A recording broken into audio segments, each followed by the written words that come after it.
Bien, bueno, pues estamos en plena ola de calor, el pico de temperatura lo alcanzamos el martes, que llegamos a unos 44-45 grados, y bueno, aunque han bajado un par de grados, sigue haciendo muchísimo calor, y debemos tomar ciertas precauciones, sobre todo pues las personas más vulnerables, y por eso tenemos hoy aquí con nosotros a Francisco Jiménez, médico de familia. Buenas tardes, Francisco.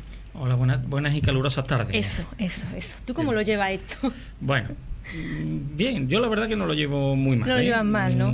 Pero bueno, por supuesto, tomando ciertas precauciones y cambiando un poco nuestro estilo de vida estos días, pero bien, no se puede decir que lo pase especialmente mal. Me alegra escucharte decir eso, porque yo no consigo hacerlo, y todos los veranos intento mentalizarme que vamos, yo soy de aquí, de Lora de toda la vida, pues no, que no. Llegas a adaptarte. Que no me llego yo a adaptar, chiquillo. Yo creo que yo vengo del norte, me parece a mí, de ancestros del norte, pero de muy del norte, pero bueno.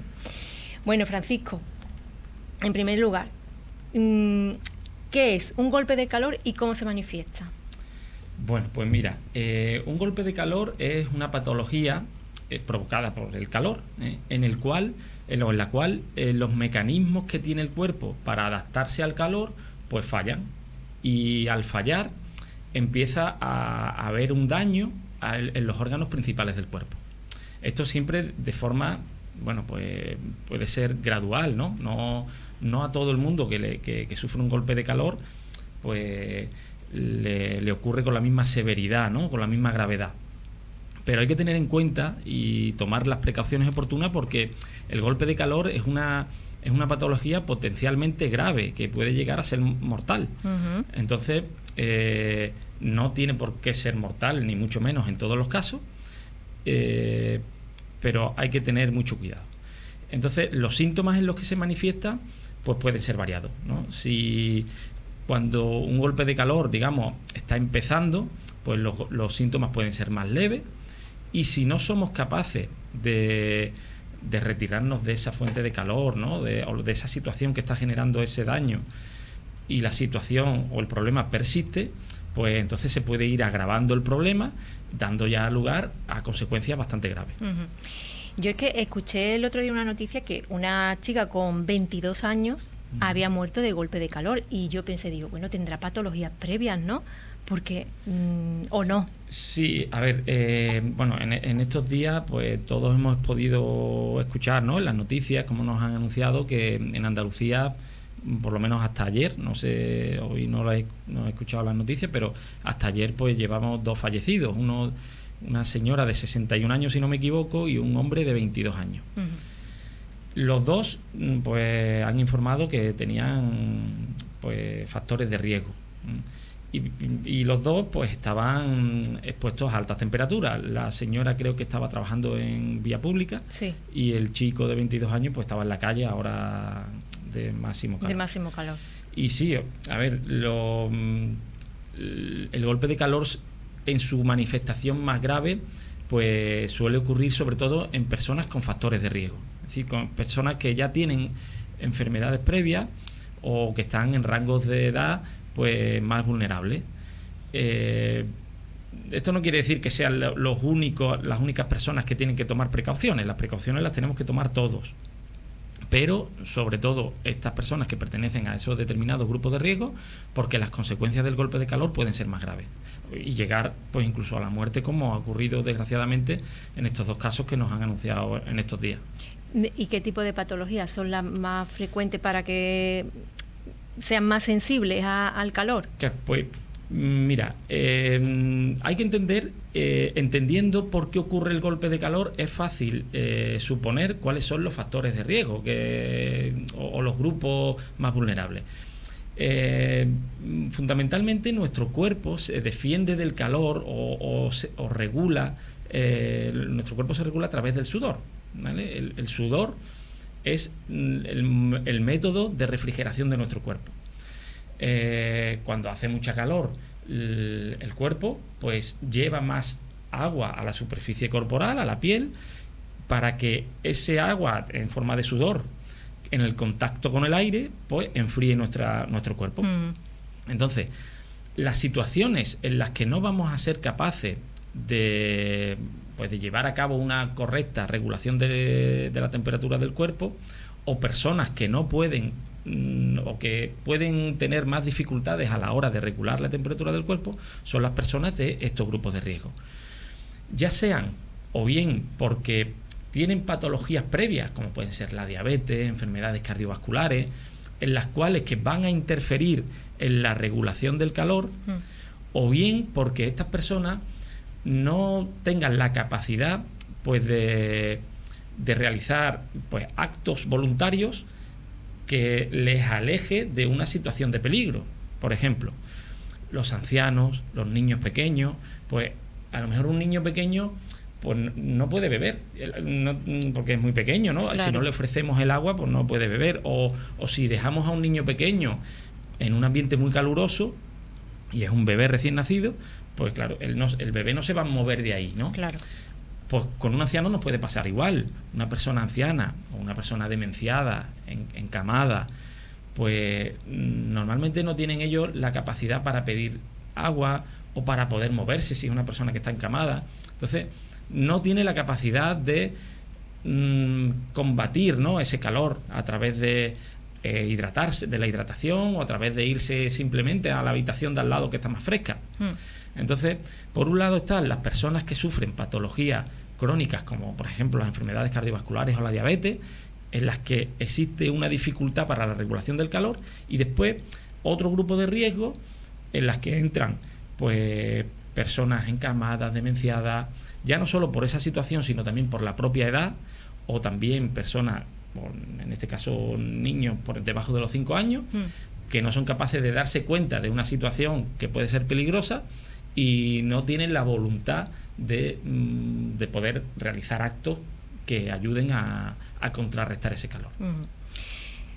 ¿Cómo podemos ayudar nosotros ante una persona con estos síntomas? Bueno, pues primero, siempre lo más importante es saber identificar un golpe de calor, ¿vale? Sí, claro. Saber que una persona puede estar sufriendo un golpe de calor, ¿no? Porque si no lo identificamos, difícilmente le vamos a poder ayudar, ¿no? Primero, no vamos, o quizás si no lo identificamos y no le damos la importancia que tiene, pues no vamos a llamar a los servicios de emergencia, ¿no? Y segundo, mientras que vienen esos servicios de emergencia o atienden a esa persona en los servicios de emergencia, pues nosotros mismos podemos ir haciendo cosas para disminuir la temperatura corporal. Y claro, si no llegamos a identificarlo, nunca podemos ponernos en marcha, ¿no?, para ayudar a esas personas. Entonces, lo primero es identificarlo. Para identificarlo, bueno, pues primero nos vamos a encontrar en una situación a una persona en la que ha estado expuesta a altas temperaturas. Entonces, esto suele ser o personas que trabajan en la vía pública, deportistas, o bien personas que pertenecen a los grupos de riesgo que ya hemos mencionado, ¿no? Y estas personas pues pueden empezar a presentar síntomas. En un primer momento, cuando el golpe de calor todavía no ha llegado a su máxima gravedad, digamos, pues pueden aparecer síntomas pues más o menos tolerables, ¿no? Como pueden ser calambres musculares, dolor de cabeza. Al principio hay una excesiva sudoración, porque el cuerpo intenta combatir ese calor con una excesiva sudoración. Porque el cuerpo trabaja más, ¿no? Cuando el metabolismo del cuerpo pues se acelera. Hay una vasodilatación periférica, ¿no? Que es que a los vasos sanguíneos, los capilares de nuestra piel, les llega más sangre. Esto hace que aparezca en la piel una tonalidad más rojiza, la piel se vuelve más roja, que es otro de los signos que podemos, que son los más típicos, ¿no?, que podemos observar en un golpe de calor. La piel se vuelve roja y al principio más húmeda, pero después, cuando el cuerpo ya, digamos, ha sobrepasado la capacidad de sudoración, la piel se vuelve seca. Entonces, cuando la piel está roja y seca y aparecen síntomas como, por ejemplo, los calambres musculares, el dolor de cabeza, las náuseas, el mareo, pues ya tenemos que estar, y es una persona que ha estado expuesta a un ambiente caluroso o de excesiva calor, pues ya se nos debe de encender la bombillita y pensar que esa persona pues puede estar sufriendo un golpe de calor. al identificarlo, lo primero que tenemos que hacer es llamar a los servicios de emergencia, que no debemos olvidar que es o el 061 o el 112. En nuestra comunidad quizás sea más recomendable avisar siempre que sea una emergencia sanitaria al 061. Siempre va a resultar una respuesta más rápida que si lo hacemos al 112, porque el 112 es pues urgencias generales, no tienen por qué ser emergencias sanitarias, sino que puede ser otro tipo de emergencia, ¿no? Como un incendio o algún otro problema, ¿no? Entonces, si lo hacemos al 061, ahí entran solo las llamadas para urgencias o emergencias sanitarias. Entonces, va a ser más rápido. Entonces, alertamos y mientras que llegan los servicios de emergencia o nos indican dónde tenemos que trasladar a ese paciente, si está en condiciones de poder trasladarlo, pues ya vamos haciendo cosas para ir disminuyendo esa temperatura corporal. Y ir pues mitigando esos síntomas y evitar que ese golpe de calor llegue a su expresión máxima, que puede ser pues la aparición de convulsiones, la aparición de coma o incluso la muerte, el fallecimiento. Francisco, las personas que trabajan fuera, en la calle, ¿qué precauciones deben de tomar ante las altas temperaturas? Bueno, pues las recomendaciones pueden ser un poco generales, porque sobre todo las personas que trabajan en la calle pues tienen pues cierta obligatoriedad, ¿no? de estar ahí en su puesto de trabajo, ¿no? Pero también se ven a veces actuaciones imprudentes por parte de la población en la que no tienen esa obligatoriedad y sin embargo están ahora pues intempestivas pues en la calle, ¿no? Entonces, primero evitarlo si se puede, ¿no? Es decir, si no somos trabajadores o de vía pública, oye, pues evitar las horas centrales del día, ¿no? Entre las 12 de la mañana y las 6 de la tarde, pues evitar esas horas. Si por obligación o por necesidad tenemos que estar expuestos o en la calle a esas horas, tenemos que intentar, primero, protegernos del sol, pues con medidas físicas, con ropa, al contrario de lo que podamos pensar, ¿no? Sí que debemos llevar ropa ligera, pero cuanto más zonas cubiertas del cuerpo tengamos, la exposición directa del sol pues va a evitar que la temperatura de la piel aumente.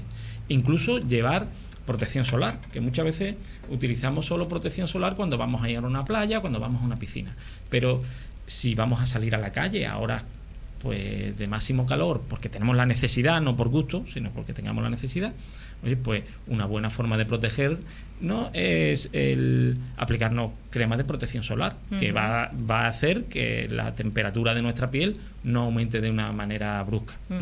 Entonces, con protección solar, ya sea con las cremas, ¿no? Las típicas cremas, o ya os digo, pues tapando la mayor parte que podamos del cuerpo, con ropa ligera, con ropa clara, y después hidratarnos.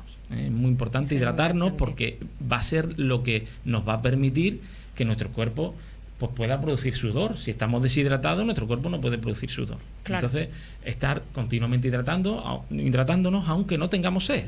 Continuamente, estos trabajadores que trabajan en vía pública, pues deben de tener siempre agua cerca y en pequeñas cantidades, pero de forma muy continua, estar continuamente bebiendo para no deshidratarse. Importante. Y básicamente eso, protegernos del sol y después hidratarnos bien. La alimentación en estos días de tanto calor es importante también. Sí, por supuesto, la alimentación es siempre importante. Es una base fundamental de nuestra salud. Pero en estos días, claro, pues tenemos que cambiar un poquito, lo mejor, pues la forma de alimentarnos, ¿no? O adaptarla, más que cambiarla, sino adaptarla. Y bueno, pues por supuesto, hidratarnos a través de hidratarnos no solo beber agua, o beber líquido, sino que a través de los alimentos, pues también podemos hidratarnos, ¿no? La fruta, por ejemplo, pues es una fuente de hidratación estupenda. La naturaleza es muy sabia, por eso hizo la sandía. por ejemplo. Y que refresca de verdad. Claro, tomar siempre frutas de temporada, pues claro, la fruta de temporada pues está adaptada a la época del año en concreto y como tú bien dices, pues la sandía, que es una fruta de temporada, pues viene muy bien para hidratarnos. Sí. Después, una cosa que me gustaría comentar también, que con respecto a, no es alimentación como tal, pero por ejemplo el consumo de alcohol. Sí. Que en la zona donde vivimos, ¿no? Pues la es típica cultura cerveza, casi, ¿no? pues, efectivamente, ¿no? Sí. Y ahí, yo por ejemplo, que soy deportista, ¿no? Y me muevo en un ambiente deportista, es muy típico que después de hacer deporte, pues los amigos, los colegas, los que, pues venga, vamos a tomar una cerveza, ¿no? Y no es la mejor forma de hidratarnos, porque lleva alcohol. Claro. ¿Vale? Y hay que tener cuidado con eso. Es decir, si venimos de hacer un esfuerzo físico importante y ahora vamos y para refrescarnos creemos que la mejor manera de refrescarnos es hidratarnos con cerveza o con cualquier bebida alcohólica, pues estamos cometiendo un error. El alcohol deshidrata. Claro. El alcohol inactiva una hormona que produce nuestro cuerpo que se llama la hormona antidiurética. La hormona antidiurética lo que hace es retener agua. Bueno, pues el alcohol inactiva esa hormona, por lo cual al inactivarse, en vez de retener agua, lo que hacemos es expulsar agua en forma de orina. Sí. Por eso cuando alguien bebe alcohol, pues puede notar más ganas de orinar de lo que lo haría sin haber tomado alcohol. Sí, sí. Y no solo perdemos el alcohol, o sea, el líquido que bebemos, ¿no? Sino que el cuerpo, cuando ingerimos alcohol, pierde más líquido aún del que perdería sin tomar ese alcohol. Entonces, bueno, creo que es algo que hay que remarcar, ¿no? Porque yo lo veo, ¿no? Muy comúnmente, que se termina de hacer deporte y se reúnen y se toman algunas cervecillas y tal, ¿no? Sí, entonces, no es la mejor. No quiere decir para nada, ¿no? Que si se hace esto vaya a dar un golpe de calor, ni mucho menos. Pero que no es la mejor manera de hidratar. No es lo más recomendable. Sí. Bueno, resumiendo, porque ahora vamos a hablar de otra cosa.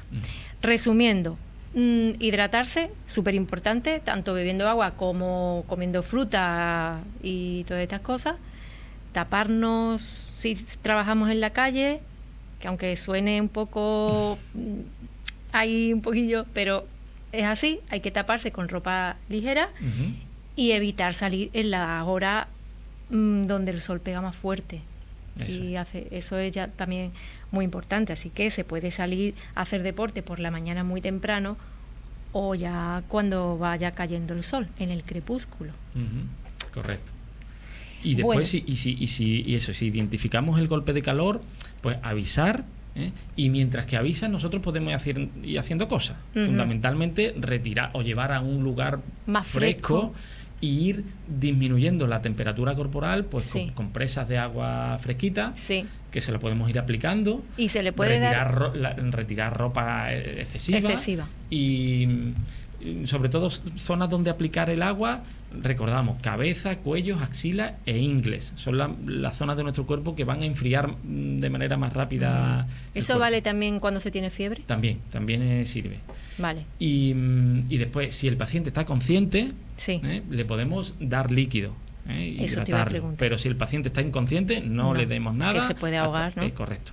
Hasta que lleguen los servicios de emergencia. Vale. Y llamar al 091. No, 061. 061, perdón. 061.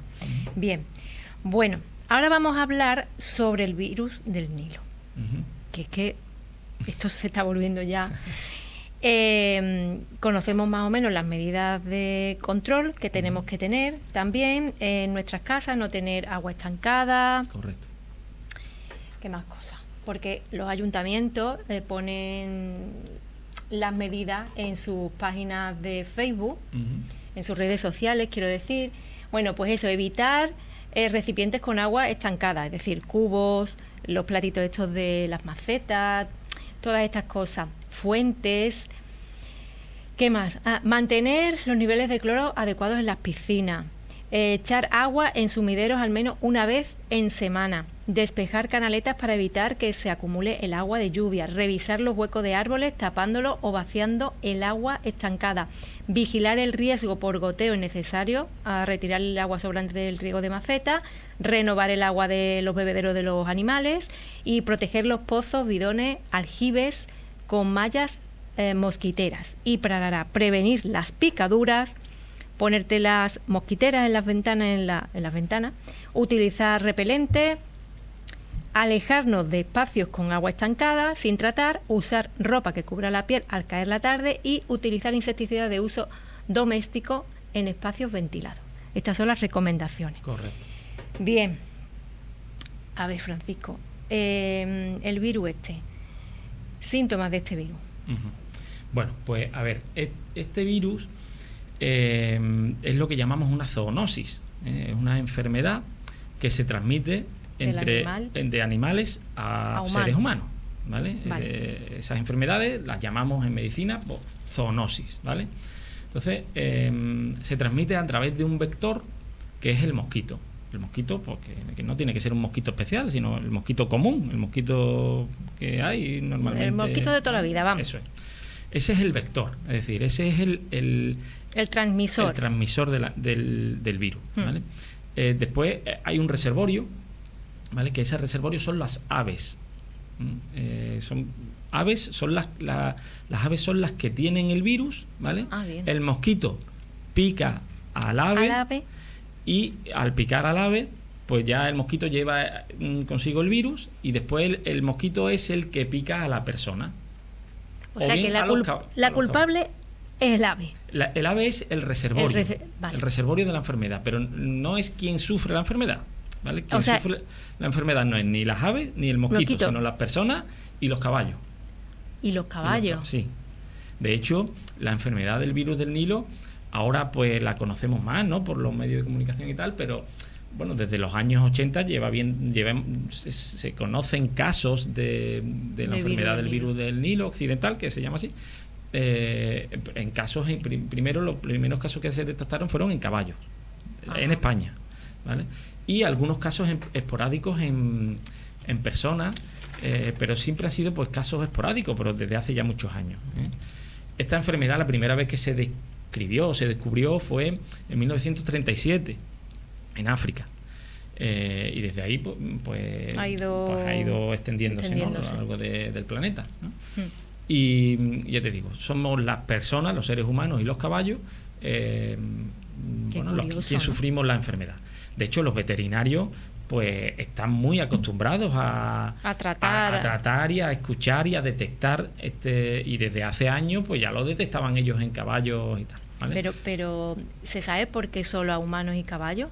Bueno, la enfermedad, la patogenia de ese virus pues solo produce daño en esas especies, ¿vale? Pero en las aves no. El ave es el reservorio, el mosquito es el vector y después quien sufrimos la enfermedad pues somos las personas y los animales. Bueno, en el caballo en este caso. Entonces, los síntomas. Bueno, hay que dar un mensaje de tranquilidad, ¿eh? ¿Por qué? Porque hasta 4 de cada 5 personas que son picadas por el mosquito que tiene el virus, ¿vale? Vamos a desarrollar la enfermedad sin enterarnos. Es decir, o sea, 4 de cada 5 podemos estar en contacto con el virus y no enterarnos. Es asintomático, ¿vale? Sí. Es un poco lo que pasaba con el COVID. Con el COVID muchas personas la pasaban de manera asintomática, ¿no? Pues esto igual, ¿vale? 4 de cada 5, estamos hablando de un porcentaje bastante alto, sí. Después, 1 de cada 5 pues va a presentar síntomas. Esos síntomas, en principio, por lo general, van a ser síntomas leves, muy parecidos a cualquier cuadro vírico de los que conocemos habitualmente, ¿no? Fiebre, escalofrío, dolores musculares. Como una gripe más o menos, ¿no? Más o menos. Un cuadro gripal, ¿vale? Que si además lo estamos pasando y no vivimos en una zona de especial precaución, ¿no? O comarcas de especial seguimiento que le llaman las autoridades sanitarias, bueno, pues tampoco tenemos que tomar medidas ni tenemos que alarmarnos más, ¿vale? Personas que viven en estas comarcas de especial seguimiento con determinados síntomas y aparición de determinados signos, como pueden ser manchitas en la piel o signos que orienten a ya complicaciones neurológicas, ¿no? Como pueden ser meningitis o encefalitis, ya hay que sospechar, ¿no? Que puedan ser un caso de virus del Nilo. Y bueno, pues ya habría que hacer las pruebas pertinentes. Pero la mayoría de las personas, sobre todo si no vivimos fuera de esas comarcas, pues bueno, vamos a pasar o podemos entrar en contacto con el virus sin enterarnos. Porque la persona, claro, nos asustamos, ¿no? cuando a lo mejor ha fallecido por causa, pero son personas que a lo mejor tienen alguna patología, ¿no? O personas ya muy mayores, ¿no? Sí, así como es. pasó hace, no sé si 2 o 3 años, ¿no? Cuando pasó que hubo varias muertes por este virus. Por este virus, correcto. El porcentaje es muy bajo, estamos hablando de una por cada 150 personas, ¿vale? Que contraen el virus y suelen ser personas, como tú bien dices, pues vulnerables, pues ya sean pues porque tengan o personas de edad muy avanzada o personas que sufren patología previa. Y en este caso, pues las complicaciones con las que se pueden manifestar son complicaciones neurológicas, ¿no? Como tipo meningitis o encefalitis. Pero son súper esporádicas y bueno, por eso hay que mandar un mensaje de tranquilidad, que no estamos ante una cosa... Que es que ya nos vemos una picadura y oye, que sí, claro. Que mucha gente me ha picado y ya es la sugestión ya muchas veces, que también es verdad que nosotros ahora mismo, por lo menos hasta el día de hoy, no estamos en una zona de comarca de especial seguimiento. Sí.